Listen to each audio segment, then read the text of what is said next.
Hello, everyone. This is the MSC Performance Podcast. My name's Kitti, and today I'm joined by our very own Max. Hello. Hi, Max. Hello, everyone. So today we're just going to have a general chat, catch up on what's been going on here at MSC, things that we've been up to, and then we've got a little bit of a training topic that we're going to discuss, which is going to be double training days, overreaching in your training, and just discussing fatigue in general and what to do if you feel like you're overreaching in your training. So Max, how are you doing? Tell me a little bit about last weekend. So you did a competition on Saturday. God, I'm not recovered still. My body is written off. So obviously MSC entered this competition over at Fordham gym out towards Redditch. Yeah. And I think we got given about a week's notice. So we got a team quickly together. And originally Luke was in the team. Yeah, can we just say this? Yeah. So Luke was actually competing in a fitness competition, I know. Yeah. And then on Friday, so the day before, I was in here with Luke and he was just talking non-stop. I can't be bothered. Oh, I've got to do this. I know. Do you know what? The thing is, I actually pushed him a little bit because I asked him to help move my stuff on Saturday. So I was like, can you get someone to do this for you? Because I need you. Exactly. And then as soon as he was just nibbling at my ear saying this, and I just said, oh, go on, I'll do it for you. And then I've never seen someone's eyes light up as much as he was doing that. So yeah, and then I ended up doing it. It was a great day. So we arrived at 9:30. They did all the briefing, and then there was 3 events in teams of 6. There was one was called the engine room or something like that, which was a lot of running, a lot of cardio equipment, all that stuff. Second was a relay race, some more sprinting, but it was quite a long sprint. It was like 250 meters. So it's like you don't know whether to go maximal or hold off a little bit. And then the third was same thing, a little bit engine roomy, but it was more, there was burpees involved, wall balls and lunges, and you just have to AMRAP them in your team of 6. All of this is right up your alley though. So I know, this is my kind of training, but I wasn't prepared, I wasn't mentally prepared for it. On the mental side. Yeah.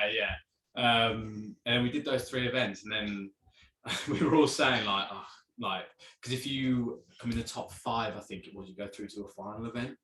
And we were, when I say we were all saying, it was me who was saying, come on, let's just forfeit, if we get through. And we somehow got through to the final, which was actually a really, really good event. It was a long one. And then throughout the event, they'd knock a team out of each. So you do a certain amount of calories on the ski or the assault bike. Yeah. You then do a lap. And if your team doesn't get back, if your team's last who comes back, you're out then. So you can recover. And we somehow got through to the last part. And then we came third in the end. That's impressive. I know, brilliant. I can't believe it. I mean, our team was very good. Yeah. We had some absolute units in our team. And it shows that if we probably trained, if we had a good 2-3 months. Yeah, that's what I was thinking. Just with 1 week's notice, you haven't been prepared mentally or physically, and you've achieved that. Imagine what you could have done. Yeah, it was brilliant. It was very. That's cool. The event was very high roxy, which is obviously getting bigger now. And the team that won, I didn't do much research, but I just saw one of the lads in it was tagged. Yeah. And he's just an absolute unit. They finished all the events so quick, and I think they went to the. There was the World Championships in Vegas. Yeah, and it's just, the engines on these people, it's ridiculous. The amount of they can work under so much fatigue. They can work themselves to the max and then still go running and still do amounts of work under fatigue. It's ridiculous.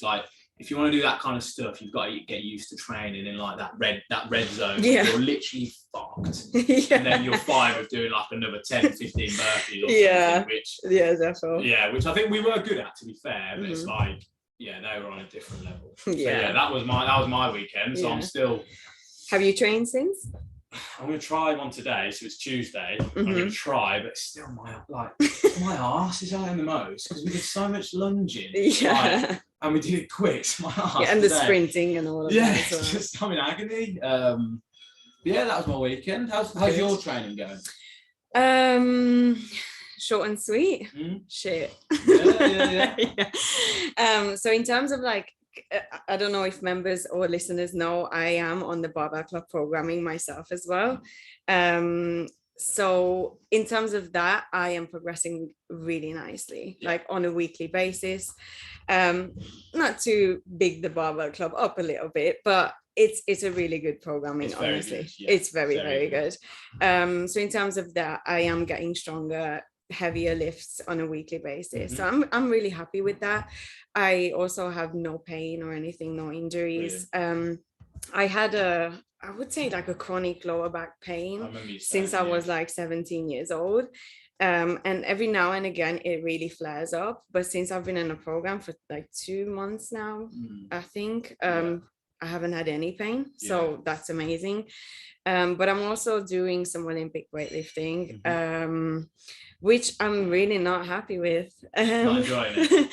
To be fair, like I enjoy it, but I think I get to a point where I get frustrated if I don't like get things right, if that makes sense. It's so technical, isn't it? Like, especially because I do a little bit of Olympic lifting. Like when you dive into that world properly, like not just doing a little bit on the edge when you have a bit of time, and you properly dive in the technique side of it. There's so much like intricacies that you don't really think about, but like when you actually start doing it, there is so much, and it's like there's always so much to learn. Like one session you might I don't know, you might be good at the catch or whatever, you might be good at a different part of it, but then your high pull shit, or you like fall from the floor. That's exactly what you witnessed yesterday. But it's like there's so much to learn, and that's why it's so interesting to sort of witness these brilliant athletes, especially obviously we've got the Indian weightlifting team here, just to witness them training, seeing how perfect they are, and lifting that amount of weight. It's honestly a spectacle, and also they're coming in twice a day as well, and like most days, so it's they are under a lot of load, and to be able to master these skills under so much, pressure as well, and load, like the fatigue is real with them as well. So I guess that'll bring us quite nicely into our topic. So you're obviously doing your barbell club 3 days a week, doing your Olympic lifting. And then what do you think? So in terms of training too much or double training days, what's your opinion on that, do you think? Yeah, so there are a lot of scenarios where using or doing double training days makes a lot of sense. There are others where not so much. So I think a lot of people have this notion of doing more is better. However, it's not necessarily the case. And I think with our members and athletes, elite professional athletes as well, I think this is an issue, let me just say that, challenge that comes in where you need to monitor load, and you need to really be smart on how you manage that. But it is a thing. Without a doubt, I have. There's so many members who come into here, and I think I don't know. I guess I don't know if it's a social media thing or people like to think that if they work twice a day, train 3 times a day, the grind, that's going to benefit them so much more, and that it leads into that whole fatigue thing, that they like feeling sore, they like being knackered because they've done a brilliant session, all of this, when actually the science and all of that behind it doesn't particularly go that way, does it? I mean, in some instances it does with regards to elite athletes, as you say, but if Joe, whoever comes into the gym, wants to build some muscle, maybe lose a little bit of fat, Joe training twice a day, 6 times a day, it's not realistic. It's not going to last him in the long run, because there's going to be a time when he's going to be that tired and that knackered that he's just going to go completely back on what he's done. And it's just not going to benefit you in the long run then. Yeah, definitely. I think this is a good time to bring up the study that we brought for today. So we looked at a study that's been recently conducted where researchers have allocated 24 people in total into 2 groups. One of the groups had 4 sets of 10 reps of bench press at their 70% 1 rep max. And they did that twice a day. So they had a morning training and then an afternoon training. And then the second group did 8 sets of 10 reps, again, 70% 1 rep max, but they did it in one training session. So the overall load was equated, but it was just that one group has split it up, and then the next group just did it within one session. And the researchers kind of hypothesized that the group who did it, the double training day, they would perform better. They would, their force production would be higher, and their recovery would be faster, because they measured muscle swelling, fatigue, and all of these kinds of stuff. And it makes sense, right? Because if you're doing two sessions a day, then you're going to be fresher for the sessions and for the sets, for every single set. Exactly, and doing 8 sets in one go, it's a lot of load, isn't it? Whereas if you, as you say, if you split those groups into those 4 sets of whatever rep schemes they do, they're going to be fresher, they're going to put more work into those 4 sets. So it makes sense, definitely. And recovery wise, you are going to be better. But we found, didn't we, that even though the recovery was better in set B, who had that break on the day, there was still both groups still recovered within 48 hours.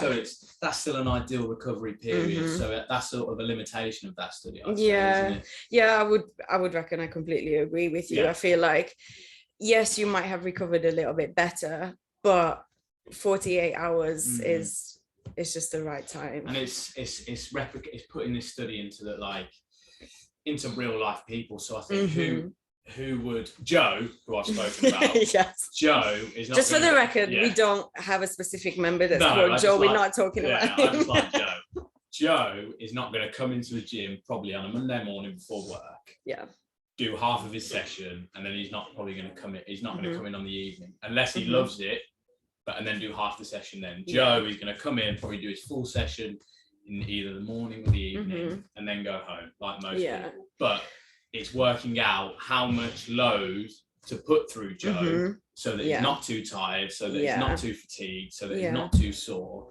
so that he can recover again for the next session in 2 days or the next day or whatever split he's got in that, if that makes sense.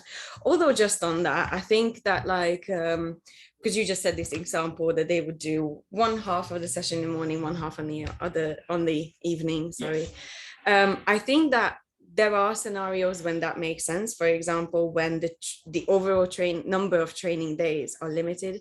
So for example, Joe can only train twice a week.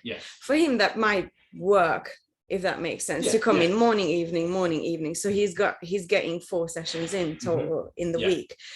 So there are certain scenarios, but if you do have the availability and the time to come in 4 times a week instead of twice, then I would. And it suits. So the way I found it suited a lot of people is obviously within professional sport. So like when I was playing rugby at my university in the top league and in the championship, they would often split gym sessions by doing, say, a morning session will be, I don't know, speed, power, agility, plyometrics, that kind of stuff. And then the evening or after a training session, they would do their strength, all of that kind of stuff, their muscle building, all that, all their maintenance work. So that's but that's all because they've got time, because they're professional athletes. Yeah, that's right. And they don't have to worry about work, don't have to worry about that, because it's part of their job. They can split all these different training methods into 2 sessions a day or whatsoever. But then on the flip side of that, they'd often they wouldn't train very often, like as in they'd do maybe 3 times a week. So this is within rugby. They wouldn't do too much because you need to maintain and obviously lead up to that game on a Saturday. You don't want them being too fatigued to that. So they'd probably try and overload a certain day, like a Tuesday, just so they're not too fatigued going into that Saturday. So that's another reason why they potentially do those kind of stuff. That's right. And it also depends on whereabouts in the season you are, I guess. Definitely. Because a lot of times you get a lot of as you said, a lot of speed work, gym based like work, maybe in the morning or in the afternoon, and then you've got these technical work in the evening with your technical coach as well. So, and then I think leading into fatigue, so if Joe, we'll talk about Joe. Say if Joe was to get fatigued and tired from doing, say he was overloading himself on gym sessions, say he was doing 5 or 6 sessions a week. He was feeling really tired. His body was fucked, knackered. What advice would you give Joe to get over that fatigue, to get over that soreness? I think that's you bringing up a really good point, and I think before we go into that, we could also talk a little bit more about the symptoms of what you should look out for. Because sometimes a lot of people say, oh yeah, I'm tired, I'm fatigued, but you just got to push through it, because you know, you can only get it through hard work, and that's not necessarily the case. Sometimes you just need to train smarter rather than harder. So we would look at, obviously, as you mentioned, fatigue or any aches in your body. But there are other stuff, for example, sleep disturbances, I'm guessing, or loss of appetite as well. What else have we got? Or for listeners who have a regular menstrual cycle, was the absence of period. That can be one of the symptoms of overreaching in your training. Just generally low mood and headaches and all of these kinds of stuff. Now, in the literature, there are so many things or so many symptoms that they identified. I think I read a study, it was from 2015, where they said at that point they identified 125 symptoms of what it could be like to be overreaching. So it's really difficult to actually like identify and diagnose that really. But if you just look out for lack of motivation, fatigue, aches and pains, just being more susceptible for colds as well, headaches, all of these kinds of stuff, I think you're probably overreaching. So let's say Joe, let's say you've identified, say you've done a check-in with Joe, and he said, right, I'm really tired, I'm knackered, my sleep isn't very good, and my body is always aching. What would you prescribe Joe to do? Say he was training, let's say 6 times a week. What would you first say to Joe to potentially change to adapt that fatigue or that tiredness? I think the most straightforward thing that we can do is just reduce the load. So I think that's why what we do within the Barbell Club programming as well, we're not looking at percentages of 1 rep max, but we are basing the intensity of the sessions off of RPEs, which is rate of perceived exertion, which is, I think, is brilliant. So for example, if I prescribe Joe to hit his squat at 7 RPE, but he's training to failure, then we've got an issue. So it's really important for listeners who are logging that training, and I highly advise for them to log their training, to look at the intensity of their sessions and to be able to date back, on this session I was overreaching a little bit, because you want to have a record of that so that you know where you went wrong. So I would probably look at that and see where we went wrong a little bit. And I would always say with regards to people training, whatever their goals are, whether it's they want to get stronger, they want to put muscle on, they want to lose fat, whatever their goal is, I think it's always telling them from the start that don't identify DOMs as that's a good point. As a muscle indicator, as an indicator that everything's going right. Like the amount of times you hear people saying, I just want the DOMs, I want to know that I've trained hard enough, and you've got to say no, that's not really a very researched factor that is an indicator for muscle growing, muscle tearing down, all of this stuff. And also sweating. That's another one. I think a lot of people chase that. It's like, if I sweated a lot on the session, especially on Metcons, if we sweated a lot, then it was a good session. When in reality, sweating is your body's mechanism to cool your body down. That's all that is. So on top of that, it's like I always say to people, marathon runners, they'll do however long they'll do, and they'll get DOMs from that. There's been no muscle kind of movement whatsoever. They've just been running and they still get DOMs. Like me, I've done this competition. I've done a load of cardio stuff and my lats are in absolute bits. So that's not a good indicator. So I'll always say it's always about finding that sweet spot.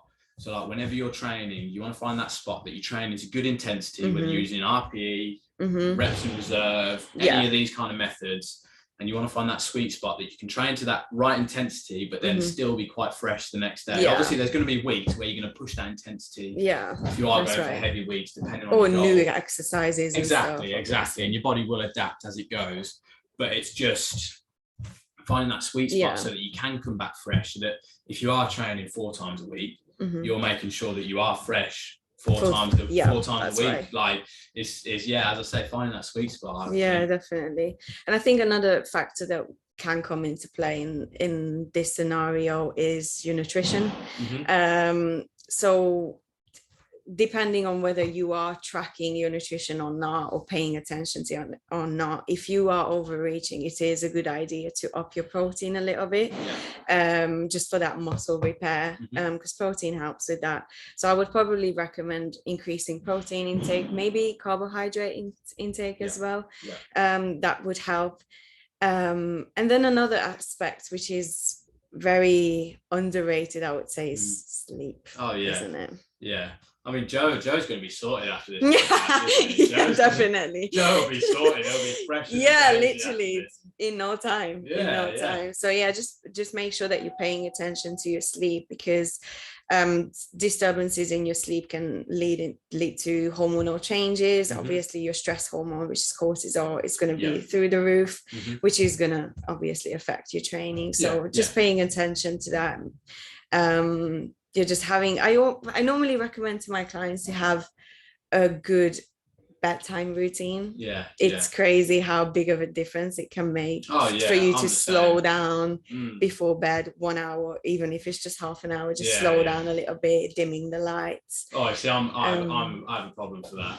When I'm in bed, I'm straight on TikTok for an hour, and that's just the worst on the MSC TikTok, right? That's the worst thing you can do. I know the best thing you can do is dim the lights, read a book, that kind of thing. Get all phone activity to the side. It will just it will get you ready for bed, won't it? I feel like these are things that we all know, but we have by the look in your eyes. So up your protein, guys. Lovely. And dim the lights. Dim the lights, the protein. Joe will be sorted. Yes. Is there anything that you would like to add on the topic? I think that was quite good. Well-rounded. I think we've covered everything quite well there. I think, as we say, if anyone's got any questions, please just fire them through on any of our socials. We're more than happy to answer them. And we'll be back next week with a new episode. Brilliant. Hopefully another competition that I would have competed in. Be aching again. Yes. Well, thank you so much, guys, for listening. Thank you, guys. Cheers. Bye.